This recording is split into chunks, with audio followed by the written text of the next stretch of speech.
Interruption de grossesse, le gouvernement souhaite que la loi devienne définitive.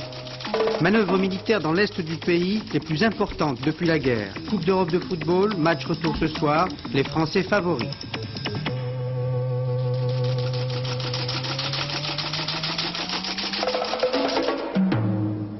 Madame, Monsieur, bonsoir.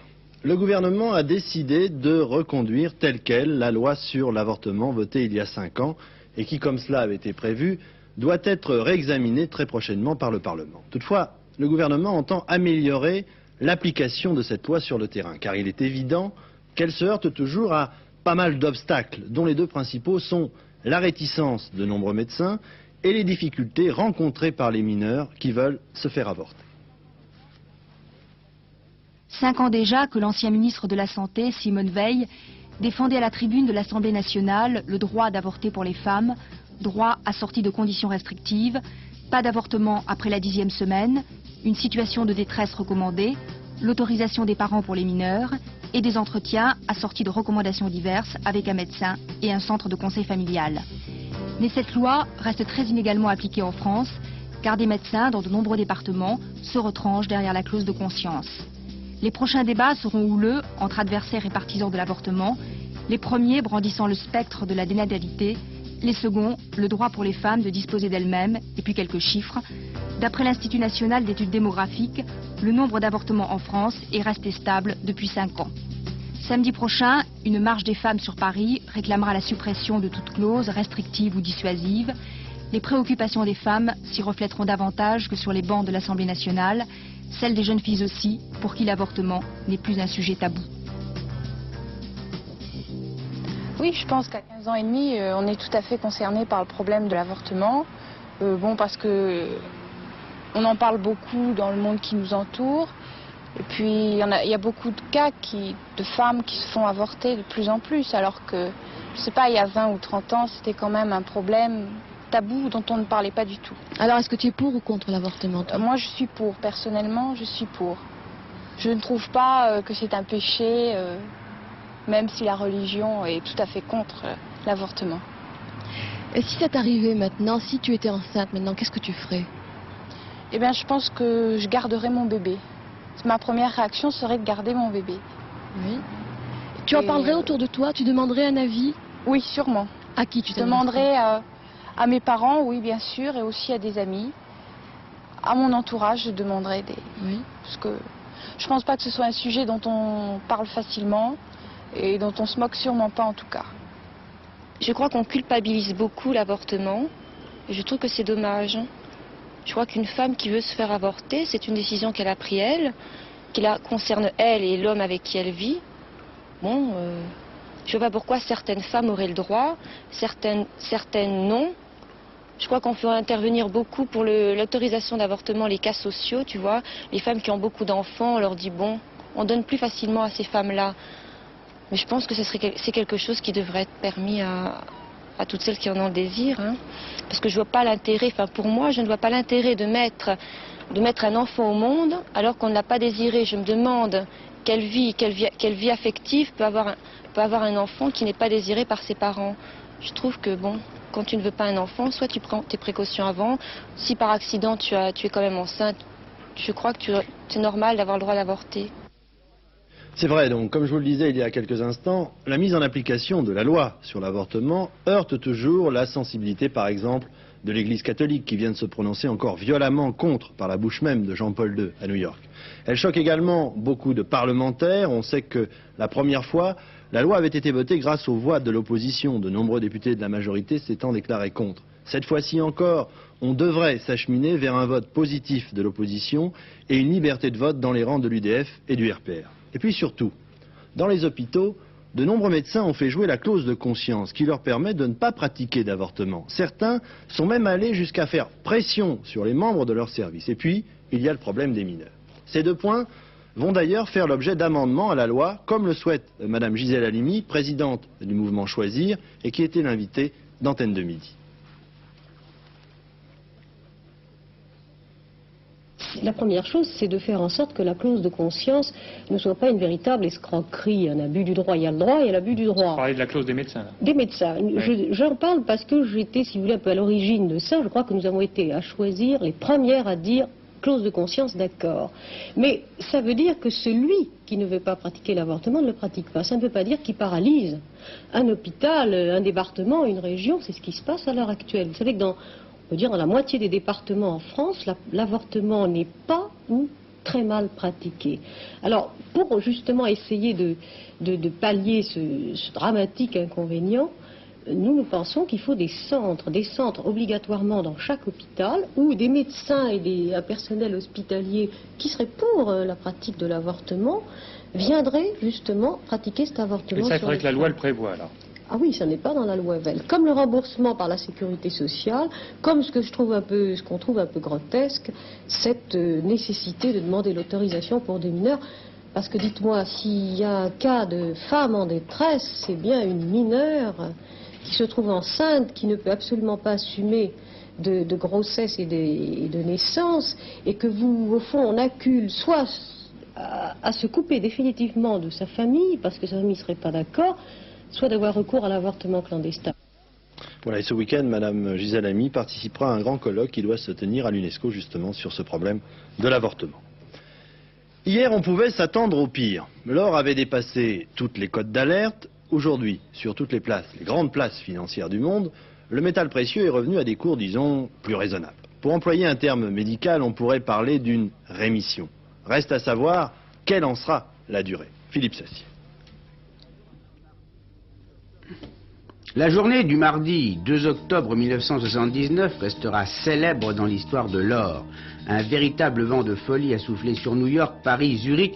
Les cours de l'or, qui avaient déjà doublé par rapport au début de l'année, se sont véritablement envolés. À Londres, les Anglais perdaient leur flegme mais pas leur humour. Pas de panique, indiquait un écriteau installé sous les yeux de ce boursier. Mais parallèlement à cette montée de l'or, le dollar perdait à toute allure du terrain. Jamais, même avant la guerre, on n'avait enregistré de tels mouvements sur le métal jaune. Pour l'instant, cette ruée vers les lingots s'explique par les incertitudes politiques, économiques et monétaires internationales. Les pays occidentaux ont de la peine à digérer la hausse du prix du pétrole et déjà, on dit que certains pays producteurs de pétrole qui se réunissent à la fin de l'année envisagent de nouvelles hausses. Aujourd'hui, l'or a fortement chuté à Paris. En quelques minutes, il a perdu plus de 5000 francs. Il a également baissé à Londres. Cette chute brutale s'explique par la petite phrase du sous-secrétaire au Trésor américain qui a dit hier « Les États-Unis se réservent à tout moment le droit de changer de politique vis-à-vis de l'or ». En clair, l'Amérique pourrait vendre beaucoup d'or pour casser les prix et pour casser la spéculation. Mais surtout, on parle de plus en plus d'un vaste plan de sauvetage du dollar. Il est temps, car faute de ce plan, on reverra bientôt des jours de folie comme hier. Parlons encore d'argent, si vous le voulez. Quel est le patrimoine des Français? À combien se monte-t-il? Qui le détient en majorité? Autant de questions qui, dans un pays comme la France, trouvent rarement de réponses très précises. C'est pour cette raison que l'enquête de l'Institut national de la statistique est une grande première. En effet, jusqu'ici, seul le Japon s'était livré à un tel calcul. Cela dit, il faut tout de même préciser, sans remettre en cause la valeur de cette étude, qu'elle ne prend pas en compte un certain nombre de biens comme les œuvres d'art ou encore les avoirs en or et les bijoux. Ce qui réduit tout de même un peu sa portée. Jean-Claude Renaud. 2 ans de travail ont permis à l'INSEE de recenser toutes les richesses des Français. Résultat, en 1976, notre patrimoine représentait 6 870 milliards de francs, soit 4 fois tout ce que la France a produit au cours de la même année. Ce patrimoine, qui a doublé entre 1971 et 1976, est détenu pour les 2/3 par les ménages et pour 1/3 par les sociétés, les banques, les assurances ou encore l'administration. Concrètement, que représente ce patrimoine? Les biens fonciers en constituent les 3/4, et parmi ces biens fonciers, on trouve surtout des immeubles. Les logements représentent 44%, les autres constructions 19% et les terrains 13%. Le reste est fait du matériel et du cheptel, 14%, des stocks, 8%, et pour 2% de ce qu'on appelle les actifs incorporels, c'est-à-dire les brevets, les fonds de commerce, etc. Au-delà de ces données brutes, il faut retenir que la part des terrains agricoles régresse, c'est logique, et que celle des logements progresse, poussée par la hausse des prix. À l'occasion des grandes manœuvres de l'armée française qui ont commencé aujourd'hui en Franche-Comté, Antenne de Midi, qui s'était déplacée sur le théâtre de ces manœuvres, a permis à M. Pierre Messmer et Chevènement de s'affronter pacifiquement. Pour l'ancien Premier ministre, la France doit posséder une force d'intervention entièrement disponible, donc confiée à des professionnels. Par contre, pour le représentant du Parti socialiste, juge que cette force d'intervention est utilisée au service d'une politique néocolonialiste, ce sont les termes de M. Chevènement, comme cela vient d'être le cas en Centrafrique. Cet après-midi, le président de la République, M. Giscard d'Estaing, est arrivé, lui, pour assister à l'un des temps forts de ces manœuvres, le franchissement par des unités blindées de la Saône. Sur place, notre envoyé spécial, Daniel Grand-Clément. Ces manœuvres, baptisées Saône 79, constituent le plus important exercice d'entraînement de l'armée de terre et de l'air depuis la Seconde Guerre mondiale. Il faut remonter à 1938, en Champagne, pour trouver un tel déploiement d'hommes et de matériel en terrain libre. Ici, sur 5 départements de l'Est de la France, 18 000 hommes, 5 200 véhicules, 120 hélicoptères et une centaine d'avions simulent une offensive classique de corps d'armée. L'objectif, c'est bien sûr l'entraînement. Un entraînement impossible dans des camps étriqués, dit l'état-major, où aucune division blindée ne peut évoluer normalement. C'est aussi de recréer les conditions d'un engagement presque réel. Presque, parce que l'état-major prépare depuis 7 mois cette simili-guerre. Depuis 7 mois, en effet, il lui a fallu persuader 678 maires de petites communes que les chars n'allaient pas trop endommager les routes. Il a fallu aussi choisir des dates qui arrangeaient tout le monde, juste entre les moissons et les semailles. Heureuse coïncidence, c'était aussi la date de la discussion du budget de la défense nationale à l'Assemblée. Mais l'ampleur de ce déploiement de force est aussi la présence du président de la République qui assiste pour la première fois des manœuvres de l'armée de terre, marque un aboutissement et en même temps une consécration. L'aboutissement, c'est celui de la réforme entreprise en 1976. La consécration, c'est celle du renouveau des armes conventionnelles qui ne sont plus considérées seulement comme les parents pauvres des armes nucléaires. Oui, avant de rentrer à Paris, après ce voyage éclair en Franche-Comté, le président de la République tient actuellement, en ce moment même, une conférence de presse dont nous allons étendre un extrait dans quelques instants. Dans son préambule, le chef de l'État a tenu à rappeler qu'il avait invité les représentants de tous les pays signataires des accords d'Helsinki. Et puis, le chef de l'État a commencé à parler de la force nucléaire française. Écoutons-le. Et à cet égard, j'aurai l'occasion d'ailleurs d'en reparler, il n'est pas possible pour la France de faire plus ou mieux que ce que nous faisons à l'heure actuelle en matière nucléaire. Et d'ailleurs, la qualité de notre défense nucléaire va s'accroître sensiblement dans les années à venir par l'introduction de nouveaux lanceurs et de nouvelles têtes. Donc il faut savoir que nous ne pouvons pas faire ni plus ni mieux. Ceux qui disent le contraire, je m'excuse, n'ont pas étudié à fond le dossier. Et par contre, il est indispensable que les autres composantes de nos forces, marine, aviation et armée de terre, soient en état d'assurer la défense du pays. C'est le sens de ces manœuvres. Est-ce que les innovations technologiques, je pense à l'arme nucléaire tactique, ne vont pas vous amener un jour ou l'autre à modifier les positions fondamentales de la France ? Non, je ne le pense pas. Je ne pense pas du tout que ces innovations, qui ne sont pas d'ailleurs récentes, puisque l'introduction de l'arme nucléaire tactique remonte déjà à plusieurs années. Ce qui est certain, c'est que la stratégie d'un pays doit toujours s'adapter à l'évolution de la situation de défense dans le monde dont on fait partie. Nous vivons en 1979, c'est un monde qui bouge et dans lequel les problèmes de défense évoluent naturellement. Mais la ligne principale de la France reste la même, je vous la rappelle, indépendance de notre défense, priorité donnée à l'existence de puissants moyens de dissuasion et en même temps disposer d'un ensemble de moyens terrestres, maritimes et aériens nous permettant de faire face à la diversité des situations.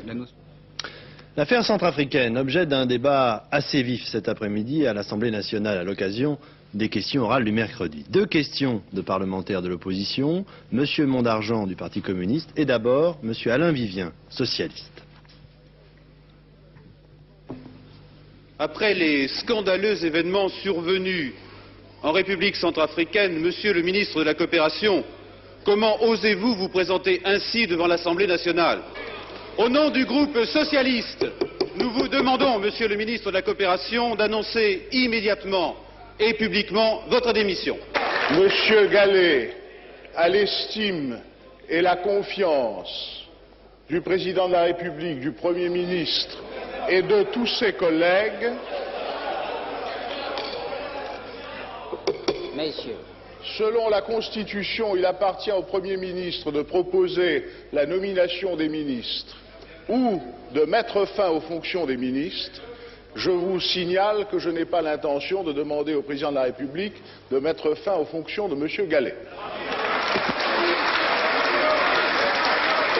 C'est votre politique coloniale, le rôle impérialiste dévolu à la France en Afrique qui sont en cause.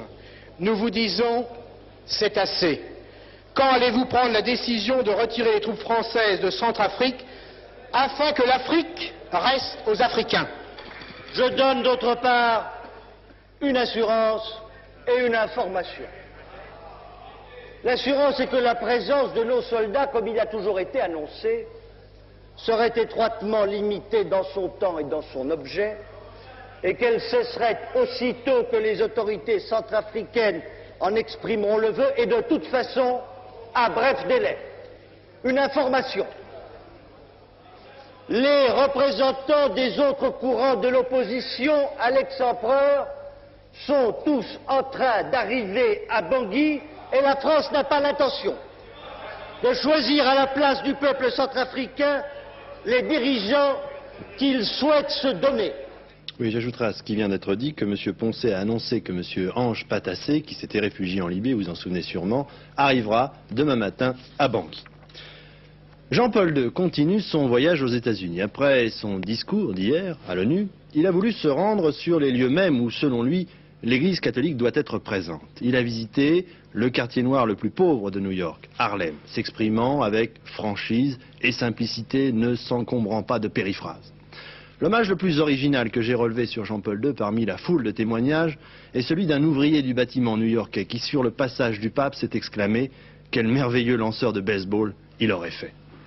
Je vous propose de revivre en images cette journée new-yorkaise de Jean-Paul II. May we respectfully welcome His Holiness, Pope John Paul II. Jean-Paul II aura réussi la tâche la plus difficile de son voyage. Il a conquis le cœur des New-Yorkais. Le New York Times résume bien en un titre ce qui a touché les Américains. Il a visité les puissants et parlé aux plus pauvres. Nous sommes ici à Madison Square Garden, le haut lieu de la boxe. 20 000 jeunes font une ovation à l'américaine au pape. Ils lui offrent un t-shirt et un blue jean, symbole de la jeunesse d'aujourd'hui. Au cours de ces 30 heures à New York, le pape aura vu en raccourci toutes les facettes de la grande métropole. On a dansé sur la 5e avenue hier, devant la cathédrale Saint-Patrick, après le passage du pape. Cela ne s'était pas vu depuis longtemps. Mais le clou du voyage, c'est la ticketed parade que New York réserve à ses hôtes de marque. Une parade un peu gâchée par la pluie qui ne cesse de tomber, mais cela n'avait pas découragé pour autant la foule venue acclamer le chef spirituel que représente le pape. Tout au long de ce parcours, de Madison Square Garden à Battery Park, situé à la pointe de Manhattan, là où il y a 200 ans ont débarqué les premiers émigrants. Une fois encore, le courant a passé entre le pape polonais et une population, en défendant les plus pauvres, recommandant qu'on ne leur réserve pas seulement les miettes du festin. Jean-Paul II a séduit et ému. Face à la Statue de la Liberté, le pape a tout à l'heure rendu hommage à la capacité d'accueil de l'Amérique. C'est un honneur, a-t-il dit, pour votre pays et ses citoyens que sur la base de la liberté, vous ayez construit une nation où la dignité de chaque personne humaine devait être respectée. Jean-Paul II a quitté New York il y a quelques instants pour Philadelphie.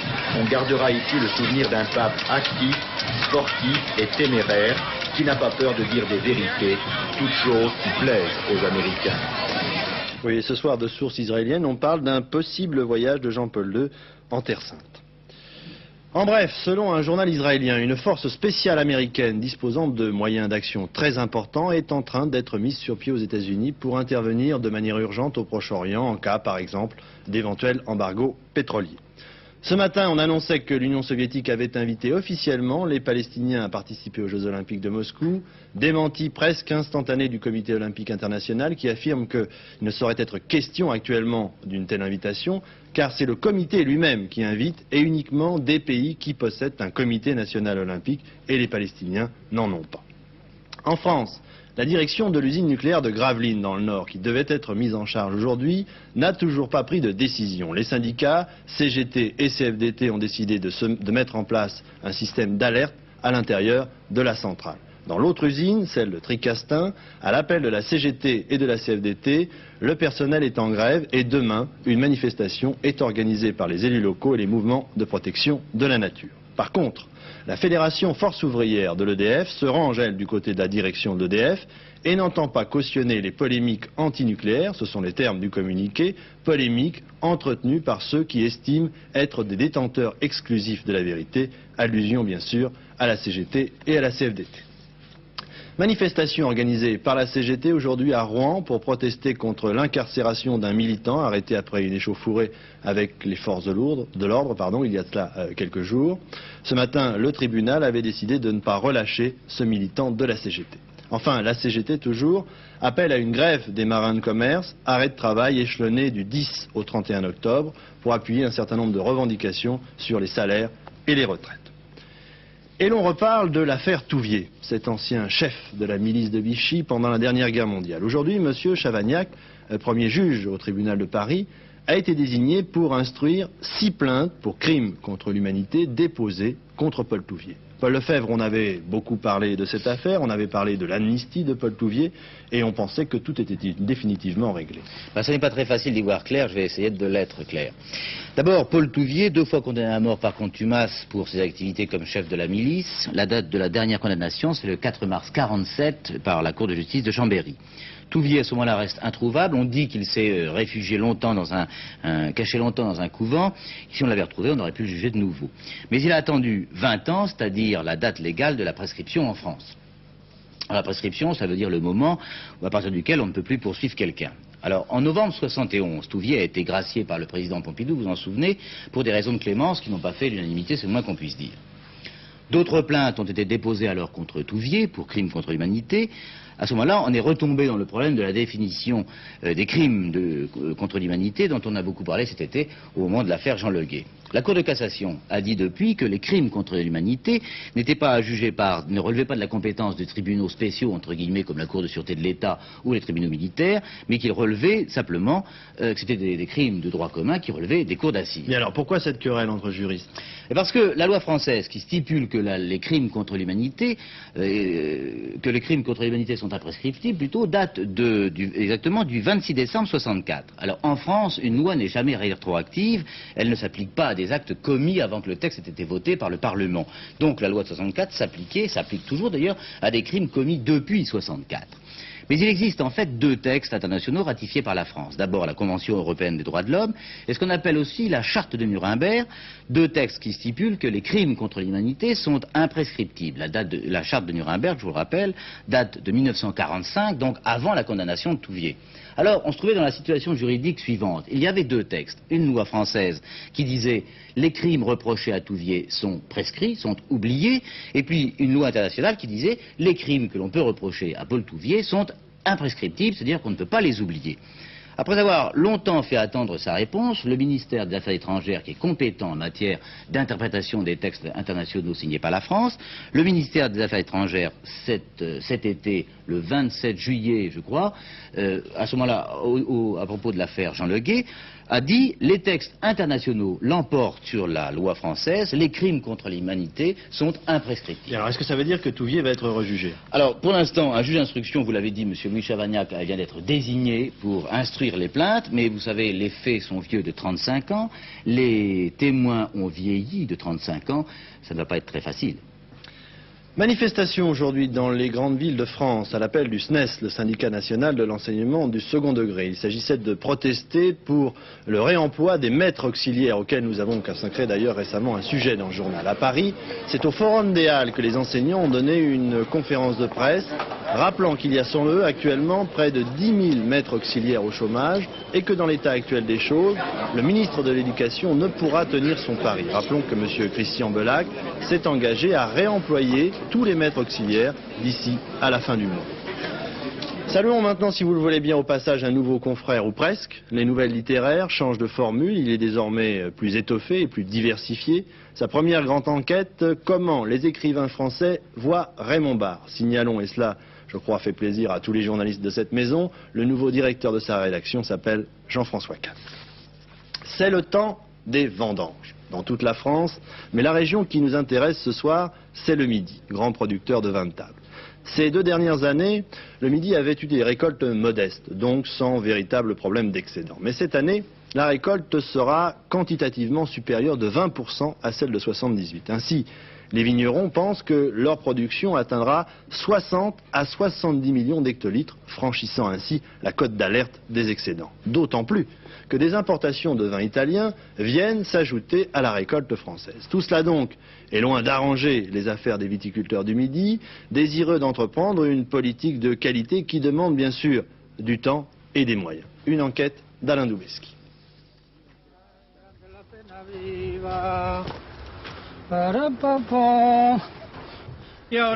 Elle paraît loin déjà, la grande colère des viticulteurs du Midi. Barricades, banderoles et des morts à Montredon. C'était en mars 76. Depuis, mis à part quelques escarmouches, les viticulteurs méridionaux se sont tus et ont poursuivi leur récolte.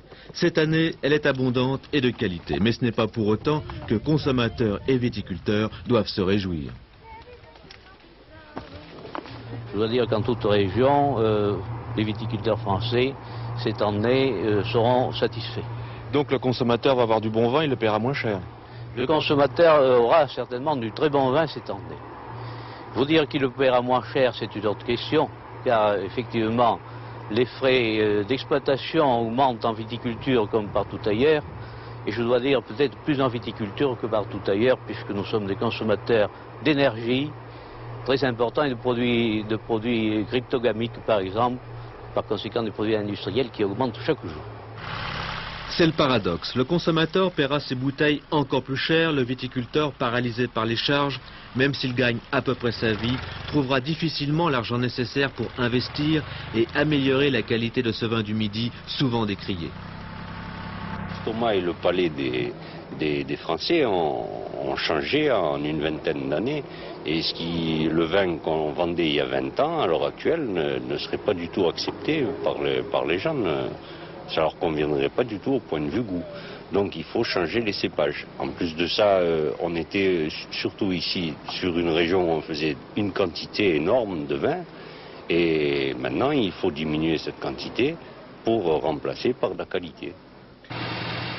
Ce sera long. D'abord parce qu'il faut 5 années avant qu'une vigne nouvelle commence à rendre. Ensuite, arracher une vigne, puis replanter de meilleurs cépages demande beaucoup d'argent. Mais une bonne récolte ne résout pas tous les problèmes, car si le vin est rare, il se vend à un bon prix. S'il est abondant, les cours s'effondrent. Pourtant, malgré tous ces handicaps, un effort de qualité est entrepris dans le Midi viticole. La preuve, les importations de vins italiens. Autrefois, ces vins titrant 12, 13 degrés voire plus, venaient améliorer les vins méridionaux inconsommables en l'état. Cette année, les responsables viticoles français affirment que les vins italiens sont importés massivement par les négociants afin de casser les prix et non plus afin d'améliorer la qualité des vins français.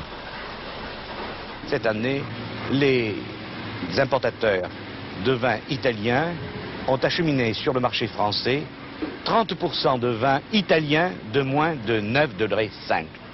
Pourquoi? Tout simplement parce que la France a poursuivi une politique de qualité et que, en définitive, le vignoble méridional a fait l'année dernière, comme il le fera cette année, des degrés suffisants pour alimenter le marché avec des vins en l'état. Si dans quelques années les viticulteurs du Midi parviennent à gagner la bataille de la qualité, il restera à gagner celle des prix de revient. C'est une gageure, car les vignobles méridionaux, morcelés à l'extrême, ne peuvent que très rarement être exploités de façon rentable. Pour amortir la location de ce type de machine à vendanger, il faut exploiter au moins 10 hectares. Or, les adhérents de cette cave coopérative de Narbonne n'exploitent en moyenne que 2 hectares chacun. Une meilleure qualité, c'est en bonne voie. Des prix de revient compétitifs, il faudrait remembrer les parcelles. Voilà pourtant ce qui satisferait les consommateurs et mettrait les viticulteurs à l'abri de la concurrence étrangère. Soyons honnêtes, j'en arrive au grand sujet de préoccupation de beaucoup de Français ce soir, les matchs retour de la Coupe d'Europe de football. Ce soir, les clubs français reçoivent et l'on tremble, Thierry Roland. Vous êtes en direct de Saint-Étienne. Oui, effectivement, à Saint-Étienne, où l'on retrouve ce soir, vous pouvez l'entendre, je pense, l'ambiance de la Coupe d'Europe après plusieurs années d'absence. La Coupe d'Europe retrouve donc Geoffroy Guichard avec la venue des Polonais du Wisła de Łódź pour ce match retour, comptant pour le premier tour de la Coupe de l'UEFA. Les deux équipes pénètrent à l'instant même sous la direction de l'arbitre écossais, Monsieur Foot, sur le terrain de Geoffroy Guichard. Pour ce grand match, prélude à une soirée européenne. Vous savez pourquoi il n'y a pas de football à la télévision ce soir? Saint-Étienne, Monaco, Nantes et Strasbourg jouent tous les quatre à la même heure sur leur stade. Et c'est la raison pour laquelle il n'y a pas de retransmission. Mais rassurez-vous, dès le journal de 23 h, vous aurez les buts de ce match de Saint-Étienne et aussi ceux du match de Strasbourg, si toutefois il y en a. Et l'on souhaite qu'il y en ait beaucoup. Et demain soir, vous aurez un résumé complet vers 22 h des 4 rencontres de Coupe d'Europe se déroulant sur le sol national ce soir. Une grande soirée européenne où, espérons-le, les 4 clubs français que je viens de citer, c'est-à-dire Saint-Étienne, Monaco, Strasbourg et Nantes, réussiront ce qui n'a encore jamais été fait, c'est-à-dire que les 4 représentants du football français, tous les 4, réussissent à passer victorieusement ce premier tour. C'est ce que nous souhaitons. Voilà, merci Thierry, c'est fini malheureusement, mais ne regrettez pas trop donc les buts de Monaco et de Saint-Étienne dans le dernier journal en fin de programme. Avant de passer à la météo, une nouvelle qui vient de tomber quelques instants dans le journal, la mort du sociologue Nikos Poulantzas, qui est mort aujourd'hui à Paris. Ce marxiste dissident était considéré comme l'un des politologues français les plus éminents de ces dernières années. La météo donc pour terminer, le temps demain sera relativement frais sur la Bretagne, la Vendée et le Cotentin avec des éclaircies, mais des nuages passagers qui pourront donner quelques averses locales. Les vents modérés souffleront du secteur nord-ouest sur la Corse et la Côte d'Azur. De belles éclaircies prédomineront encore. Ailleurs, des nuages abondants donneront des pluies ou des averses éparses. Ces pluies seront toutefois plus fréquentes des Pyrénées, du golfe du Lion à la Flandre et aux Ardennes. Elles seront localement fortes sur le Languedoc et le Massif central, où des orages éclateront. Les vents de secteur sud deviendront assez forts. Les températures seront en légère baisse. Et puis avant de nous quitter, le tiercé de demain, les pronostics de Pierrette Bresse. Vous les voyez, je pense, inscrits sur votre écran. Je vous les laisse lire. Le 15, le 11, le 16, le 13, le 9, le 12, le 8 et le 5. Avec des noms charmants en plus. Et puis les résultats du loto. Pour gagner, il fallait jouer le 7, le 13, le 24, le 28, le 38, le 46, numéro complémentaire 21. J'espère que vous avez gagné. Passerez une bonne soirée. Ce journal est terminé. Voilà, dernier rendez-vous avec l'information en fin de programme avec Paul Amar. En attendant, excellente soirée sur Antenne 2 avec ce soir l'émission proposée par Patrice Laffont, mi-fugue, mi-raison, son titre, La loi du plus fort. Bonsoir.